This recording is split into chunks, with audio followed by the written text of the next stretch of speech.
오늘 우리에게 주시는 하나님 말씀은 사도행전 18장 9절에서 17절까지 말씀입니다. 사도행전 18장 9절부터 제가 봉독해 드리겠습니다.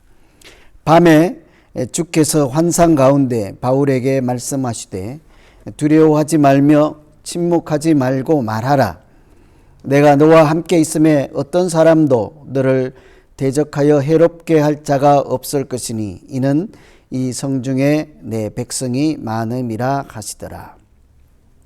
1년 6개월을 머물고 그들 가운데서 하나님의 말씀을 가르치니라. 갈리오가 아가야 총독되었을 때 유대인이 일제히 일어나 바울을 대적하여 법정으로 데리고 가서 말하되 이 사람이 율법을 어기면서 하나님을 경외하라고 사람들을 권한다 하거늘 바울이 입을 열고자 할 때에 갈리오가 유대인들에게 이르되 너희 유대인들아, 만일 이것이 무슨 부정한 일이나 불량한 행동이었으면 내가 너희 말을 들어주는 것이 옳거니와 만일 문제가 언어와 명칭과 너희 법에 관한 것이면 너희가 스스로 처리하라. 나는 이러한 일에 재판장 되기를 원하지 아니하노라 하고 그들을 법정에서 쫓아내니 모든 사람이 회당장 소스데네를 잡아 법정 앞에서 때리되 갈리오가 이 일을 상관하지 아니하니라. 아멘. 오늘은 유럽에서 마지막 선교지 2차 여행 중 마지막 선교지인 고린도에서 하나님께서 환상을 보여주시는 말씀입니다. 아굴라, 브리스길라 이 동역자들을 만나서 사도 바울이 고린도에서 복음을 전하였습니다. 그런데 유대인들이 바울을 핍박하여서 회당에서 더 이상 복음을 전하지 못하고 디도 유소도라 하는 사람의 집으로 옮길 수밖에 없게 되었습니다. 복음을 전하는 것은 어디에서나 생각보다 참으로 어렵고 목숨을 거는 일과 같다고 할 수 있습니다. 이미 수차례 매를 맞고 죽은 자처럼 되어서 시체 같은 육신을 집어 던짐을 당하기도 하고 밤에 탈출하여 도망가기도 해야만 했습니다.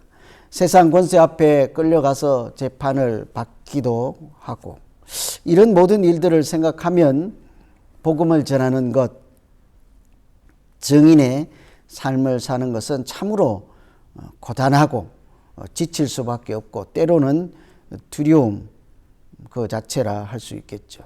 그런데 어떻게 포기하지 않고 땅끝까지 복음을 전하는 이 일을 계속할 수가 있을까요? 그것은 어려울 때, 좌절할 수밖에 없을 때마다 하나님께서 외면하시지 않기 때문이죠.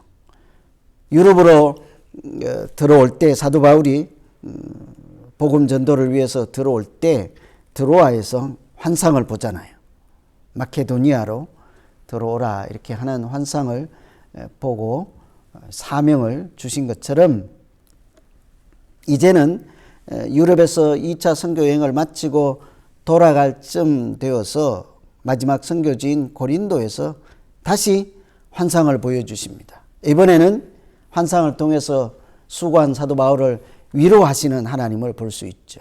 하나님은 어려운 중에도 복음을 전하고 말씀을 전하는 하나님의 사람들을 어떻게 위로하실까요? 첫 번째 오늘 내용을 참고하면요. 첫 번째는 두려워하지 말라고 하십니다. 9절 한번 보실까요? 9절 밤에 주께서 환상 가운데 바울에게 말씀하시되 두려워하지 말고 잠잠하지 말고 말하라.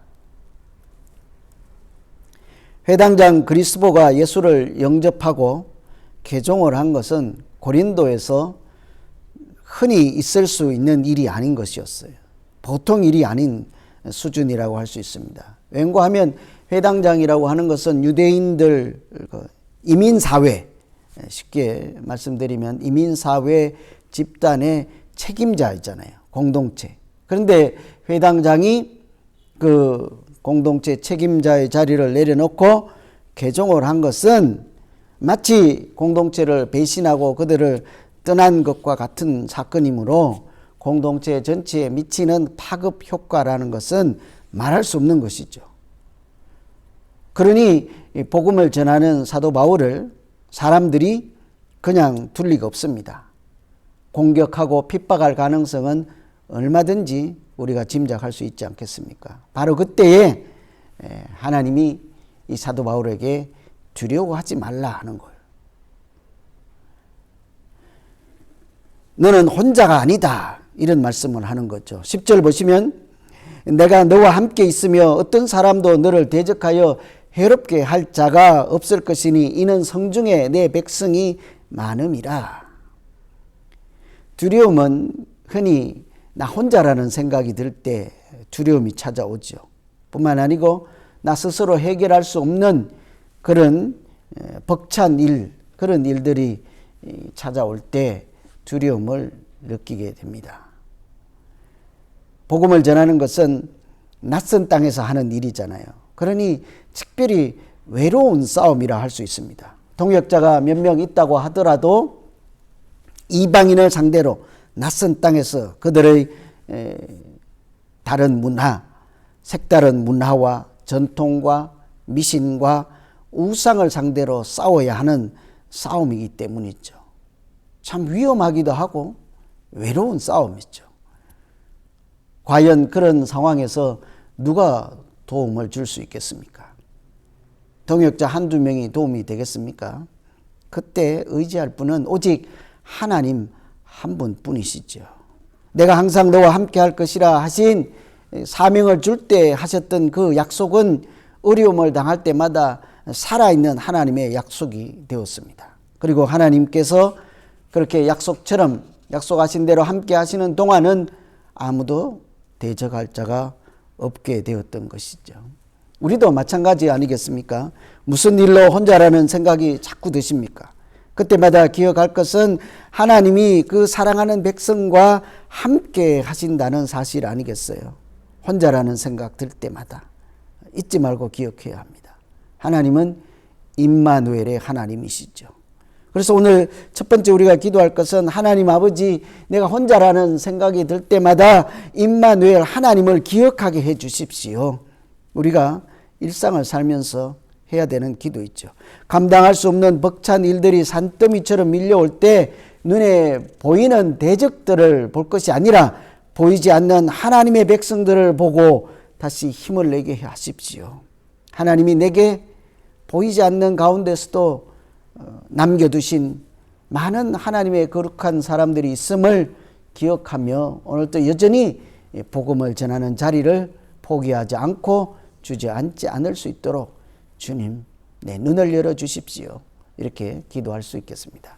두 번째 하나님의 위로는요, 잠잠하지 말고 말하라 하는 것입니다. 하나님은 우리에게 두려움을 몰아내시고 마음의 평안을 주시는 분이시죠. 큰 위로가 되었을 것입니다. 하나님께서 환상 가운데 사도 바울에게 두려워하지 말라, 잠잠히 있지 말고 말하라 하는 하나님의 위로를 듣고 마음의 평안을 다시 얻지 않았겠어요?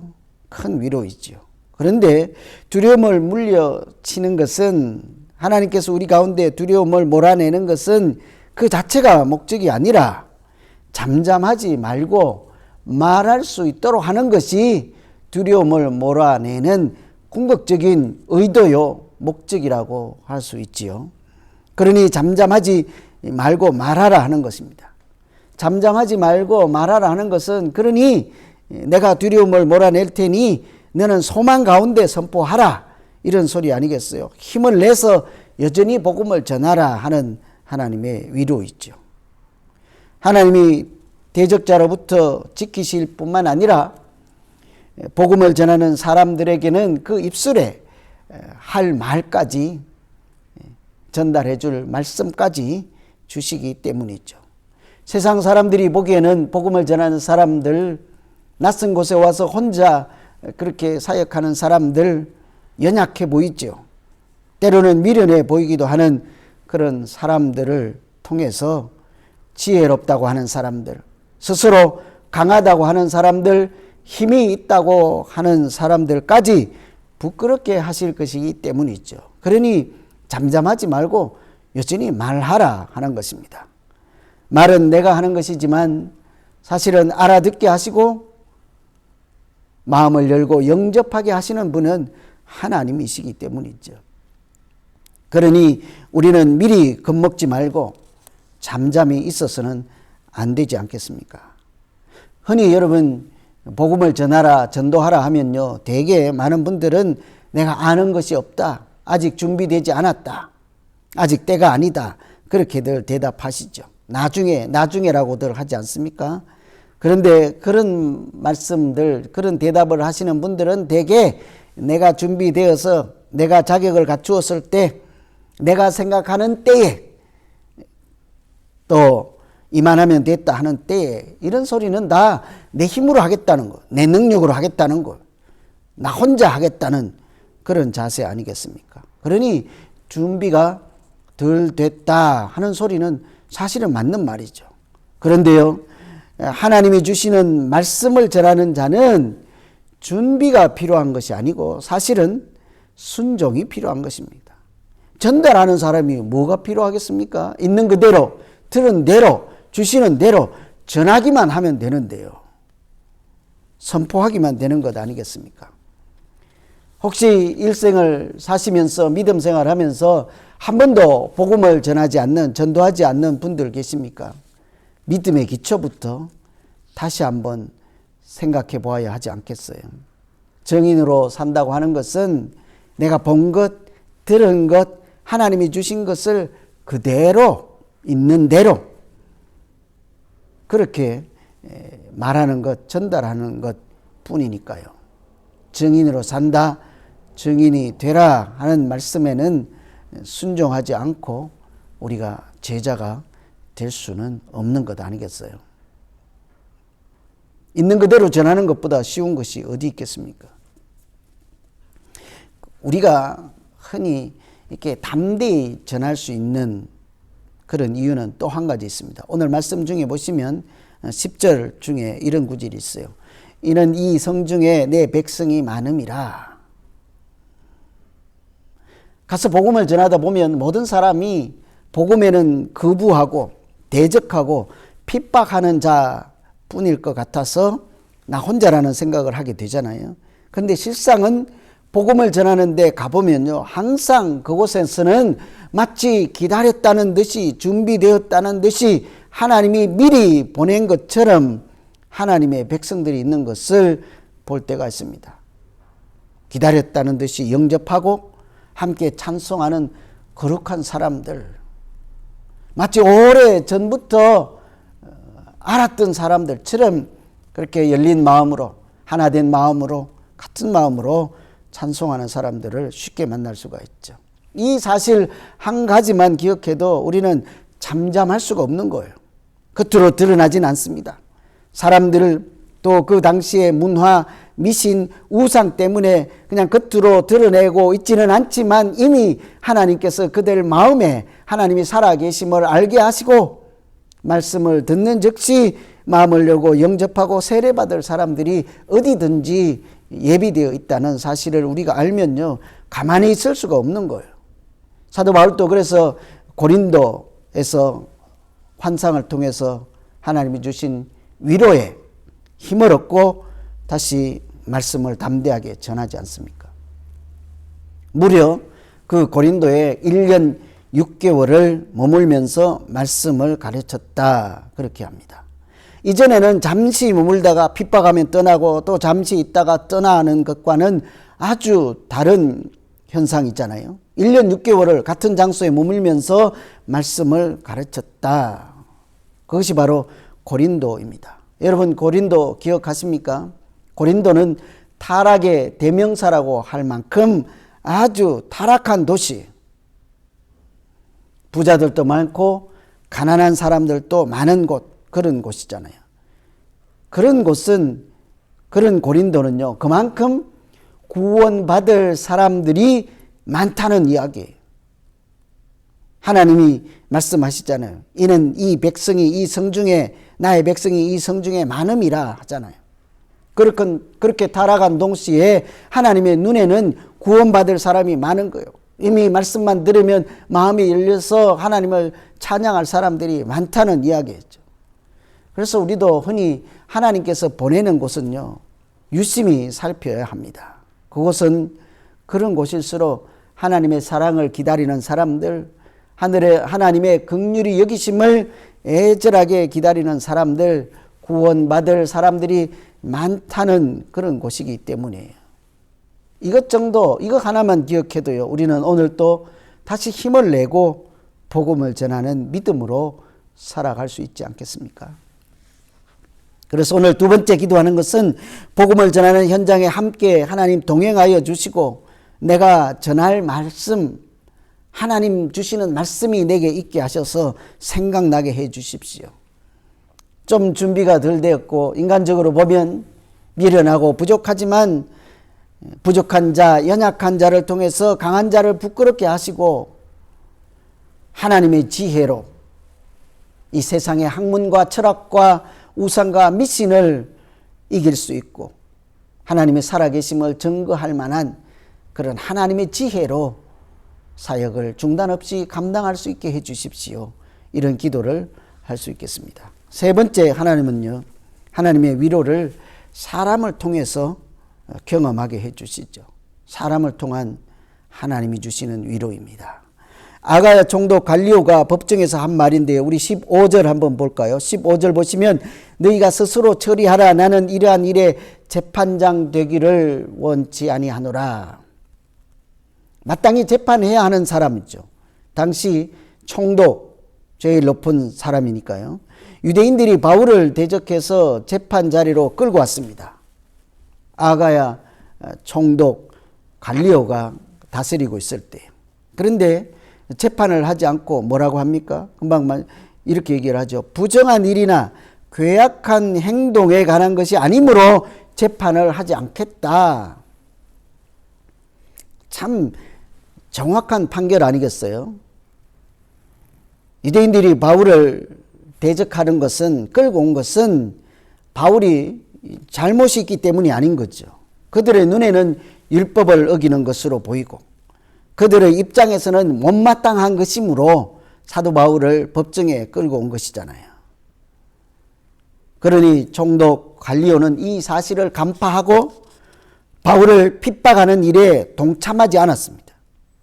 참 지혜로운 사람이시죠. 하나님이 함께 하시고 지켜주실 것이라고 한 그 약속이 이 총독 갈리오를 통해서 사도 바울에게 나타나는 순간이라고 할 수 있겠죠. 이것을 보고 사도 바울이 얼마나 큰 위로를 받았겠습니까?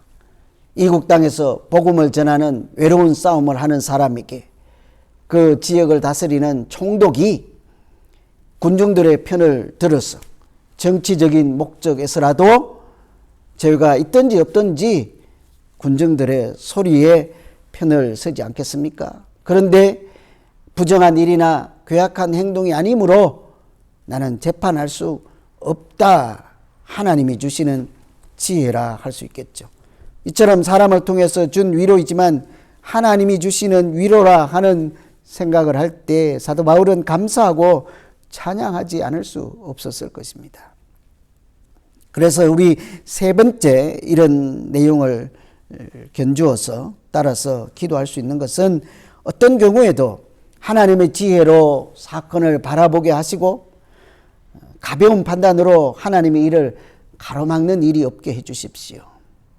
총독이 참 지혜로운 판결을 하지 않았습니까?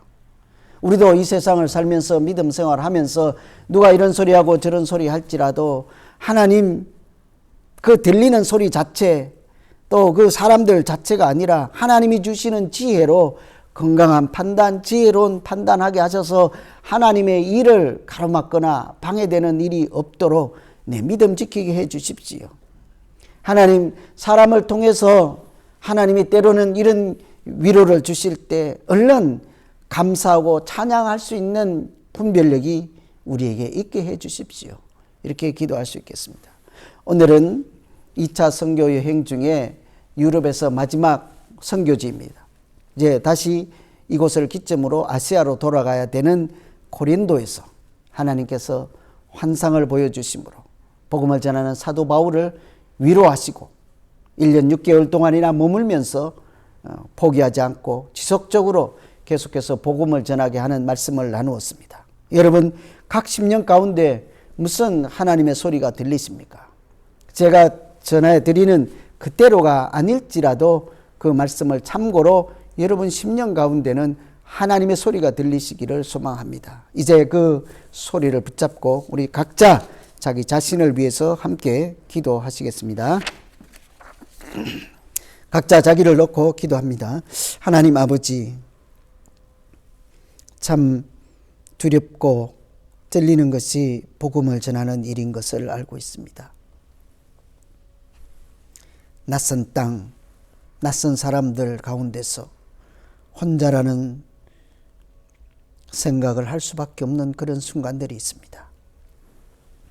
그때에도 여전히 하나님 바라보며 사명으로 사는 이 삶을 포기하지 않도록 주님 인도하여 주시고,